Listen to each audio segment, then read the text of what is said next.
பத்திரிகை நண்பர்களுக்கு என்ன நன்றியும் நான் தெரிவித்துக் கொள்கிறேன். நேற்று தினம் நான் பயணம் செய்கிற போது ஹரித்துவாரம் செல்கிறேன் இடத்திலே கூறிவிட்டு சென்றேன். நான் டெல்லி சென்றவுடனேயே எனக்கு உள்துறை அமைச்சரை சந்திக்கின்ற ஒரு அனுமதி கொடுக்கப்பட்டது. அதன் மூலமாக உள்துறை அமைச்சர், நிதியமைச்சர் இருவரையும் சந்திக்கின்ற வாய்ப்பு கிடைத்தது. இன்றைய அரசியல் சூழ்நிலை பற்றி கருத்துக்கள் அங்கே பரிமாறப்பட்டன. எல்லோரும் ஒன்றிணை வேண்டும் என்ற நோக்கத்தோடு, இயக்கம் வலிமை பெற வேண்டும் என்ற நோக்கத்தோடு கருத்துக்களை நாங்கள் அவரிடத்தில் எடுத்துச் சொன்னோம். ஆகவே இந்த கருத்துக்கள் அடிப்படையில் பல்வேறு விவாதங்கள் இன்றைக்கு நடைபெற்றுக் கொண்டிருக்கிறது. ஒவ்வொரு அரசியல் இருப்பவர்கள்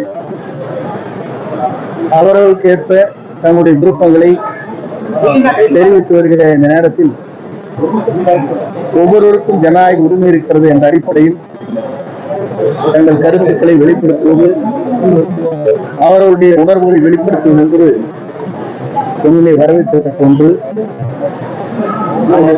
அதே போல அங்கே உள்துறை அமைச்சரை சந்திக்கின்ற போது அங்கே ரயில்வே துறை அமைச்சர் அவர்கள் அங்கே வருகின்றார்கள். அவரத்தை ஈரோட்டில் புறப்படுகிற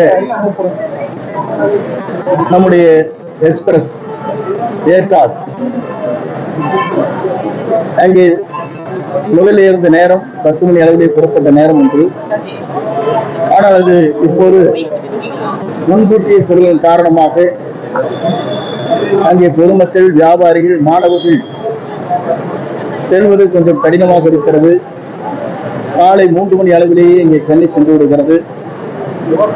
அந்த நேரத்தை நீங்கள் மாற்றினால் பெரும் உதவியாக இருக்கும் என்று நான் சொன்னேன்.